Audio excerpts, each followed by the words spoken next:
Welcome to a new pattern tutorial video. Today I'll be showing you how to make a nice sunglass case that has a nice velour leather lining, a neat stitch all the way around, and an added welt so you have a nice thick edge where we can practice edge polishing so you can also get these nice glassy edges. If you want to see how it's made, as always, stay tuned. Now, to get started, we'll first need to cut all our pieces from a leather. And I'll be starting with this outer shell. And for today's build, I will be using 5-ounce Butero leather, but the thickness honestly doesn't matter that much for this build. Just cut around all the edges. We also have a small dimple here that will be used for cutting off the excess later on, so we will get some nice edges. And if you printed my paper pattern, you will have this on paper, but then you can just put it on your leather and cut it out from there. Personally, for my products, I use these wooden templates I cut with my laser cutter. And my pattern also includes the DXF files, so if you want, when you have a laser cutter, you can also create these templates by yourself. And our first piece.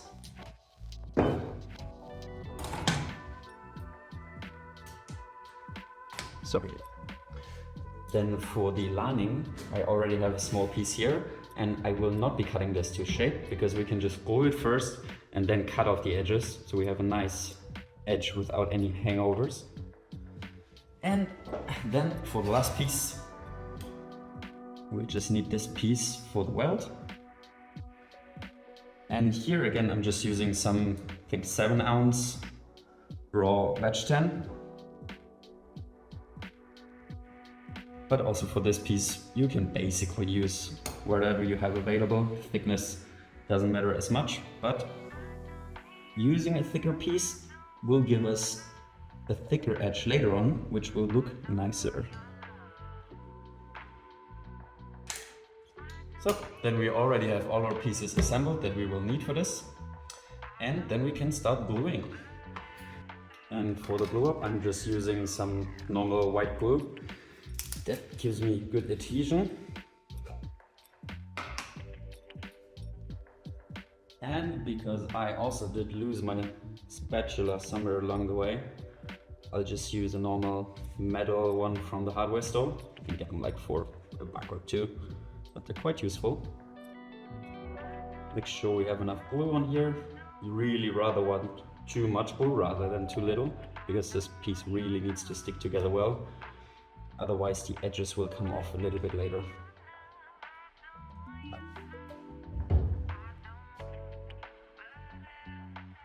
Then use a metal spatula and start by spreading around the glue around the piece.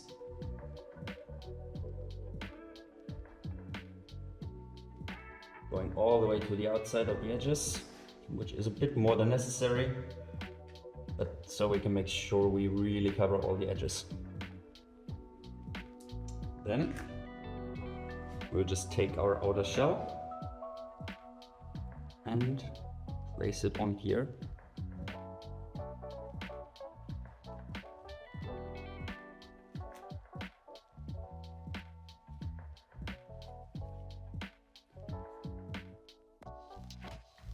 Once that is done, we'll just take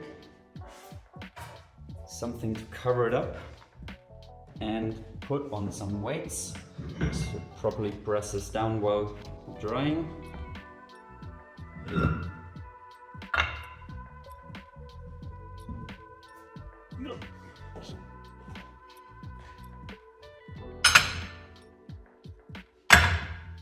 That should definitely be sufficient. And then I'll see you in around 20 minutes when this is dry. Okay, our piece is now glued together. And now we can just carefully take our cutting knife and go around all the edges. Being careful not to cut into the outer shell. Then we do have a problem.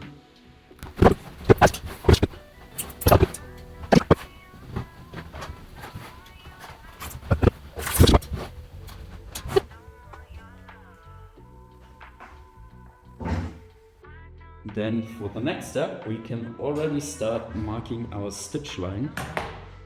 And so I usually use around 3 millimeters. So I just take my wing divider, set it to 3 millimeters, and then we'll first only mark the top line where the opening will be.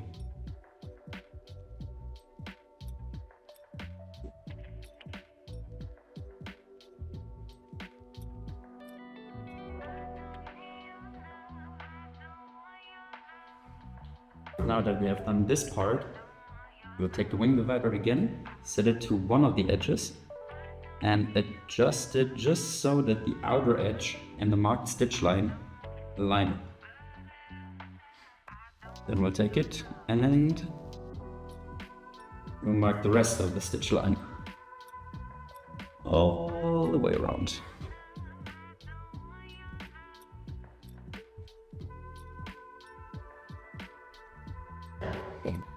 After we've marked our total stitch line, we'll start our first stitch, and we'll not do all the way around, but rather we want to make the first punch right on the corner, and then just start it from there. For this build, I'm currently using 4 millimeter diamond chisels, but again here this pattern is quite flexible, so you can also use different hole punches, but then you just need to be a little bit more careful that it will align on the corners in the end.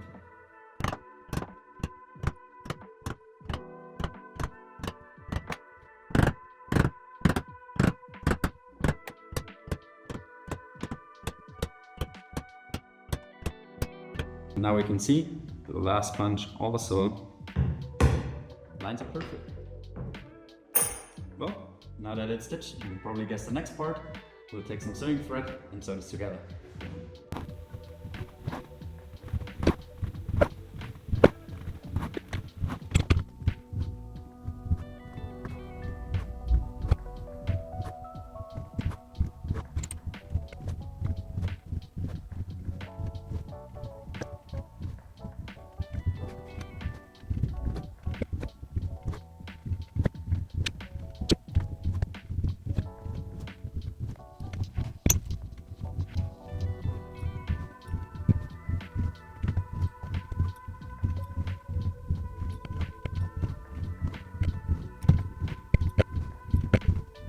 Okay, we got our first stitch done, so we can also continue to finish the top edge. We'll take our beveler and go all around the edge once.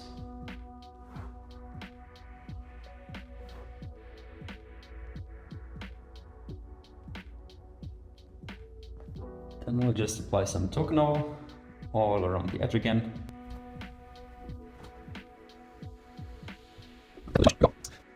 And I usually just use like a canvas linen cloth, and you can do it with other things of course, but for me this really always worked the best and gets me the nicest edges.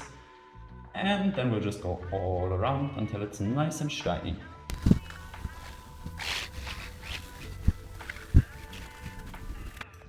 Lastly, we'll also just hammer down the threads. So we can actually start with the assembly somewhat. For that, we'll take out the last piece that we have left over. So this is basically the welt that will go on these sides. Of course, we'll need to glue that in first. And in order to do that, we have the flash side of the leather, which is already quite rough. So this will glue well. But the other side, which is still nice and shiny, will not hold glue very well. So what I usually just do is I take my skiving knife and scratch all the surface of the leather.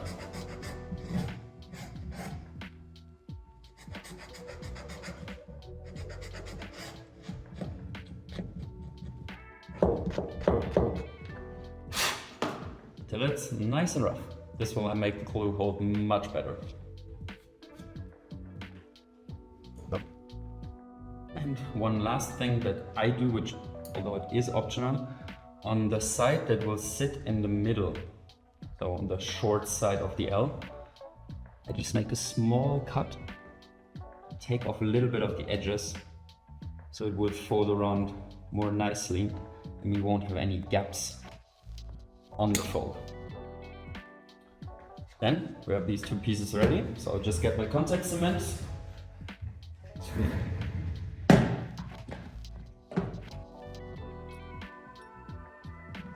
I can start gluing them together. First apply the contact cement to both pieces.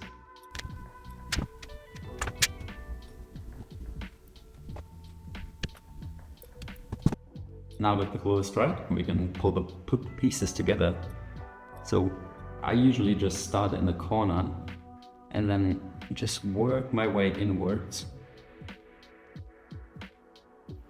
Press it down, make sure it's set, and then onto the long edge.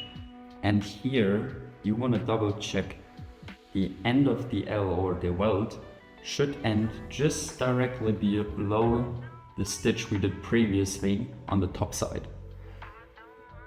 And we can start folding it and work around the edge here.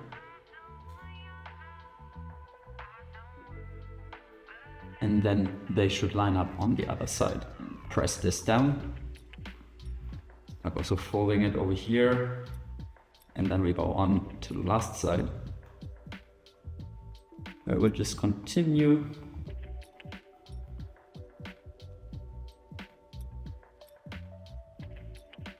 until the pieces line up on this edge as well. You can press this down for a while to make sure that contact cement is really hard. And now before we start punching the stitch line, you want to make sure that the welt inside is covered by the stitch line, so that if we punch on our stitch line, it actually goes through the welt and we don't miss it on the side. If that is the case, we're ready to go to start punching our stitch line.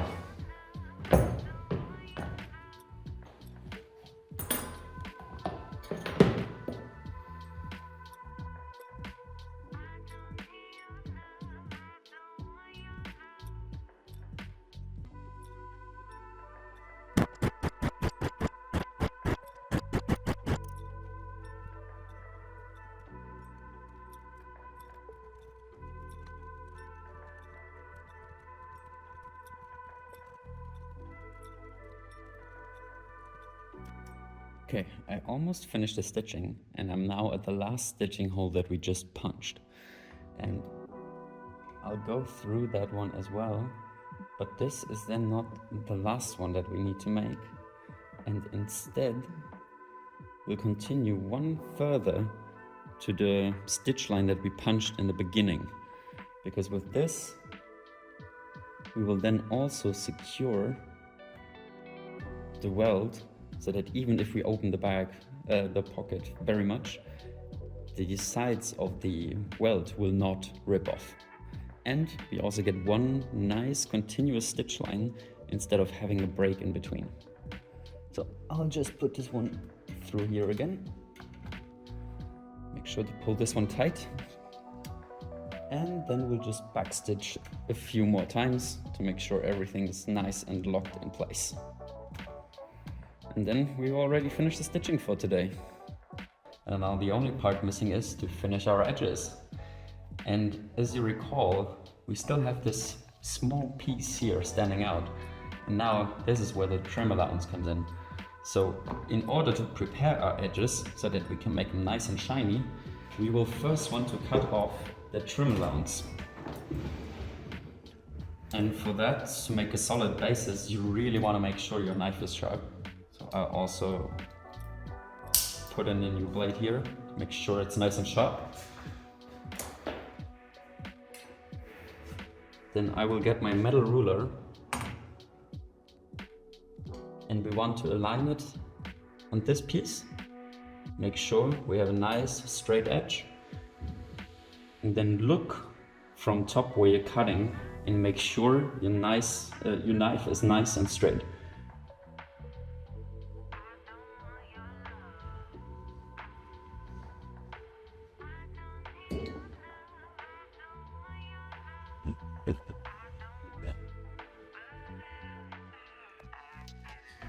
Then we repeat the same thing for the bottom side as well.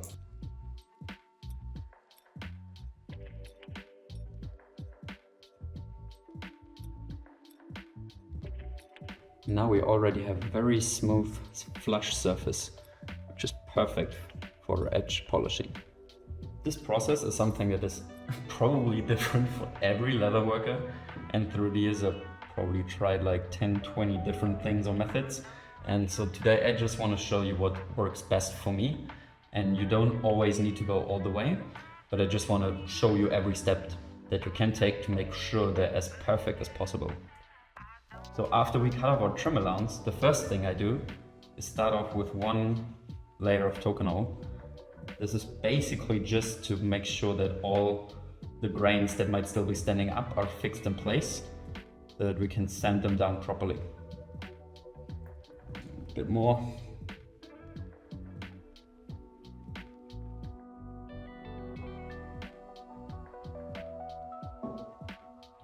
Just spread it around a bit to make sure it gets in all the grooves. And we just rub it in, but this is not necessarily any polishing, so you don't need to do it for such a long time. Just to make sure we get it in every nook and cranny.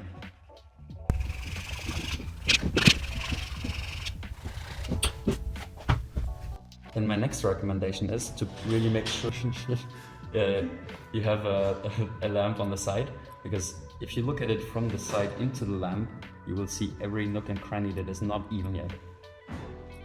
And from there, we just take some of our sandpaper.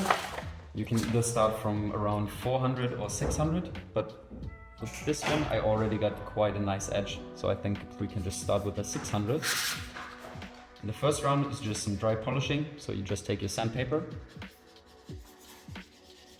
start going all over your edge.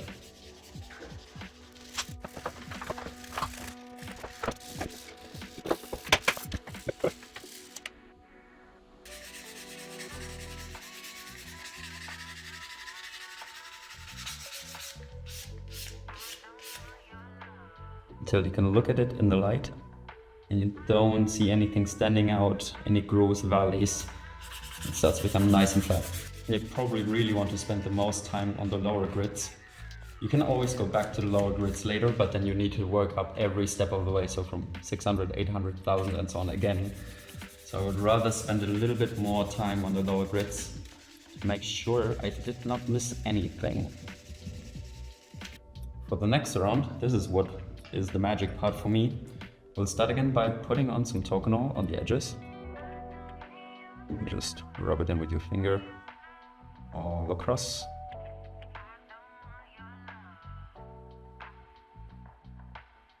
And we will take our 600 grit sandpaper again and we'll start wet sanding our edge. But the surface is starting to get a nice, although matte, but very flat sheet.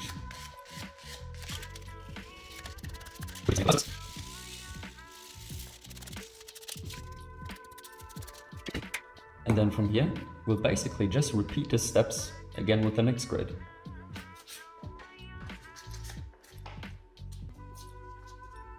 So for example, if you have 800 grit available, you can continue with 800. First start sanding it dry, and also with the higher grit you go, you don't really want to put much more pressure on it. So we will just go lightly.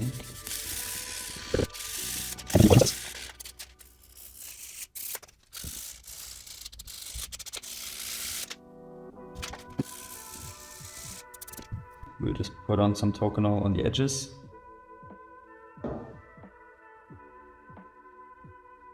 Spread it nice and even.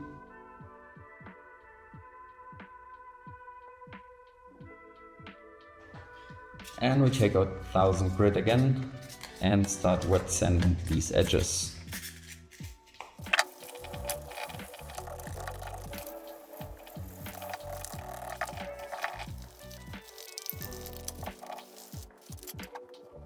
And this is looking good to me. So for the next step, you might have noticed we didn't cut down our threads yet.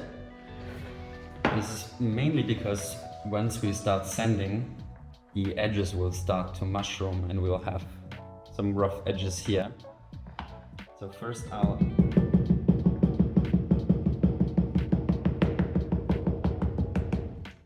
tap down these edges. Then we can actually bevel the last sides. And similar to the cutting off the trim allowance with a knife, we really want to make sure a beveler is really nice and sharp for this, because otherwise these edges will fray, and the frayed edges just won't look as nice when burnished. Then we just go around all of our edges on both sides.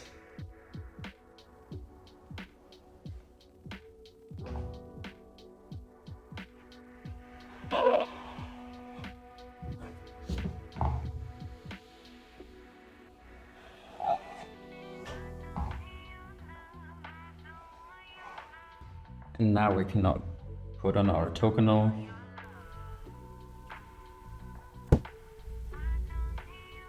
Just take a linen cloth again, and now we can actually start polishing. And again here, you don't really need too much force. You rather want to focus on speed over force.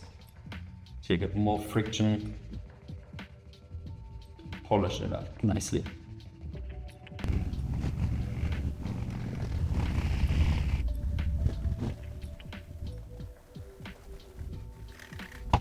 What I like to do is also to make sure you get the bevel part nicely burnished as well. Just put it flat on your table and then go over it with the cloth.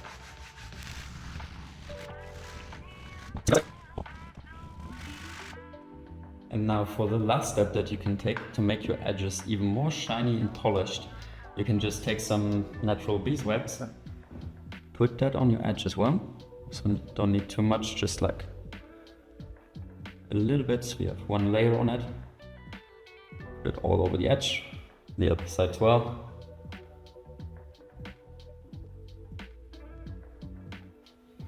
And then just like previously, start polishing that in. And it will become a little bit matte at first, but then just keep going.